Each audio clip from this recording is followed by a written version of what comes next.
তার মাঝে রাষ্ট্র সংস্কারের মধ্যে বিষয়টা আছে, তার মাঝে আমার একটা প্রস্তাবনা হচ্ছে যে আমাদের যে এখন যে রাষ্ট্র সংস্কারের জন্য যে 6টা কমিশন করছে, সেই কমিশনগুলোর মধ্যে যাতে এই বিষয়গুলো অন্তর্ভুক্ত হয়, আমি আজকের যে প্রস্তাবনার সাথে সেই বিষয়গুলো অন্তর্ভুক্ত করার জন্য দৃষ্টি আকর্ষণ করব। বিশেষ করে আমাদের যে ন্যাশনাল আইডি কার্ড আছে, এই ন্যাশনাল আইডি কার্ডটা বর্তমান ডিজিটালাইজেশনের যুগ, এই ডিজিটালাইজেশনের যুগের কারণে আমাদের যেটা সম্ভব সেটা হচ্ছে আমাদের যে আজকে যে ছেলেটা ভূমিষ্ঠ হবে তাকে আমরা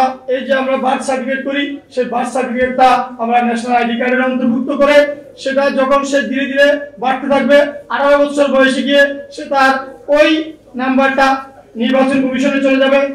সেই তার নাম্বারটা চলে যাবে আমাদের পাসপোর্ট অফিসে, তার নাম্বারটা চলে যাবে আমরা যে চাকরির আবেদন করব সেখানে। প্রতি 5 বছর পর সেই আইডির ছবি এবং তার যদি প্রেজেন্ট অ্যাড্রেস পরিবর্তন করতে হয় তাকে সুযোগ দেওয়া হবে, এবং বিশেষ প্রয়োজন যদি তার প্রয়োজন হয় তাকে সেই সুযোগটা রেখে এই সংস্কারটার জন্য আমি আজকে এই সংস্কারের যে আইনজীবীদের ভূমিকা সেখানে অনুরোধ রাখছি। আরেকটা পাশাপাশি আমি যে পেশাটা করি সেই পেশা হচ্ছে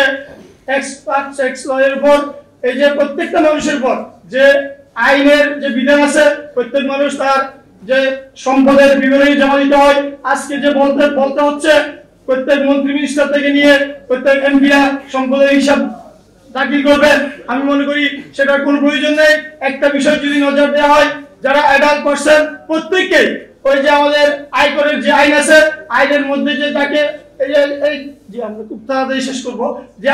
আয়করের যে আইন আছে সে আইনের ভিত্তিতে যাদেরকে এই যে আমাদের যে সম্পদের হিসাব দিতে হয় একজন ব্যক্তির শুরু থেকে শেষ পর্যন্ত তার কি আছে সেই বিষয়ের উপর যদি জোর দেওয়া হয়, তাহলে আর কাউকে এই বিষয়ের উপর আলাদাভাবে সম্পদের হিসাব দিতে হবে না, কোনো মন্ত্রী হিসাব দিতে হবে না। তার মন্ত্রণালয়ের মাধ্যমে এই যে আয়করের মাধ্যমে তার মন্ত্রণালয়ে তার হিসাবটা চলে যাবে, প্রত্যেক ব্যক্তি তার দায়বদ্ধ ওই হিসাবের মধ্যেই থাকবে। এবং সেখানে একটা বিষয় থাকতে পারে মাইনর এবং ডিসেবল পারসন, এবং তাদের জন্য বিশেষ কিছু বিধান রেখে এই আইনটা বাস্তবায়ন করলে আমাদের সমস্ত এই সম্পদের হিসাব নিয়ে আর কারো কোনো প্রশ্ন আসবে না। আর আমি ব্যক্তিগতভাবে আরেকটা কথা বলতে চাই, এটা নিজেদের বদলে যাও এই বদলে যাওয়ার মাধ্যমে আমাদের সম্ভব। আমরা যারা পেশাগত কাজ করি তারা আমরা নিজেদের স্বার্থের জন্য কিছু কাজ করি, যেমন আমি যে পেশাটা করি এটা খুবই সেন্সিটিভ। একজন মানুষ তার সমস্ত সম্পদের হিসাব আমাদেরকে দেয়, তার জীবনের একটা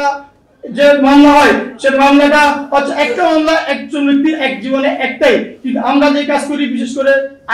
আয়করের উপর তার জীবনের সমস্ত সম্পদের হিসাব আমাদেরকে দিতে হয়। তো আমরা জানি তার কোথায় কি আছে, আমরা করি কি সেই ব্যক্তি যখন আমাদের কাছ থেকে দূরে সরে যায়, আমার কাছ থেকে আমার ব্যক্তিগত কারণে যখন সে আমার পেশার উপর সন্তুষ্ট না হয়ে সে চলে যায়, তখন আমরা করি কি তাকে বিভিন্নভাবে বিপদে ফেলানোর জন্য চেষ্টা করি, তাকে নোটিশ করাই। এই বিষয়গুলো আমাদের আত্মশুদ্ধির মাধ্যমে নিজেকে পরিবর্তন করা দরকার। এই পরিবর্তনের আহ্বান জানিয়ে এবং যে পেশা আছি প্রত্যেকের এরকম কিছু বিশেষণ আছে, ওই বিশেষণগুলো আমরা নিজেদের থেকে বাদ দিয়ে আমরা এই পেশাগুলোকে সঠিকভাবে সুন্দরভাবে প্রতিপালন করবো, এই প্রত্যাশা করে আমি আমার বক্তব্য শেষ করছি। আসসালামু আলাইকুম।